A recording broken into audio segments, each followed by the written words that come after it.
A physical disability often has the power to put everyday things out of reach, from simply walking to driving a car. But it doesn't mean you can't fish. MTN's Jill Valley went aboard an innovative drift boat that is helping those with mobility limitations go with the flow. Strike? Yes. A summer afternoon on the Clark Fork River, and river guide Steve Smith is taking his friend, Eric Holland, out for a little fly fishing. I think they're fine if caddis are emerging. The fish are playing hard to get, but that's okay. Because just being out here is the best part. It's really kind of a mindfulness process, right? You have to be kind of present and in the moment to be able to cast, and so you can't be thinking about all the bad things that have happened to you while you're fly fishing. Eric would know something about that. 18 years ago, after serving as a U.S. Army Ranger, he was in a tractor accident that paralyzed him from the waist down.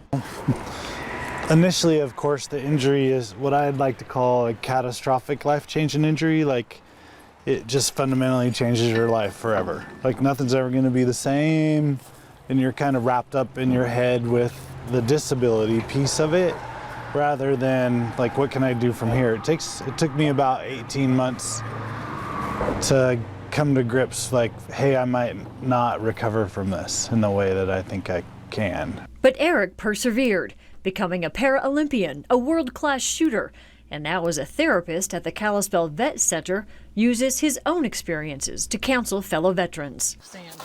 But sometimes, even the strongest among us need a little help, which, thanks to this, is easier. A drift boat with a hinged transom or back flap that allows Eric to easily roll up and in. So for me, this is a really big deal. Like, I can just roll into the back of the boat and off we go, and there's no chance of someone dropping me. Like, these things happen, right? It was Steve Smith of St. Ignatius who first learned about these boats. There aren't that many around, but when he saw one, he was immediately inspired. So he bought one. I've been rowing and guiding for a long time, and I had a friend about 10 years ago that ended up in a wheelchair, and moving him in out of the boat was a challenge. So when I saw this design, I just thought that's the way to go, and be able to provide access to people that haven't had it for a while because of their injuries. Eric tells me he loves fly fishing so much, no matter what, he would figure out a way to get on this boat. But with the transom, he's able to get on and off easily and without getting injured. In fact, the interior of the boat can be reconfigured to accommodate power chairs, manual chairs, or any kind of assisted technology. And that allows everyone to experience Montana on equal footing. Anyone who's on the water enough sees the whole world as current and as a flow. And, it keeps going, and you have to deal with it. Whatever, I mean, it's just like running a rapid. You come around a bend and there's something there's a challenge. And you have to take everything you have and apply it to what's right in front of you. Steve's creating a nonprofit group called Hydro Logistics in hopes of buying more accessible drift boats.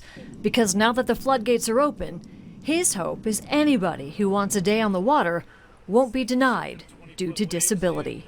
I'd really like to see eventually a community event where we bring a bunch of these boats together and float the Flathead River right outside of St. Ignatius. So I couldn't imagine not being able to fish or row, tomorrow if something happened to me.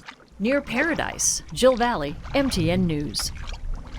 And Jill tells us Steve is working with Camp Bull Wheel in Ennis, a camp that also bought an accessible drift boat.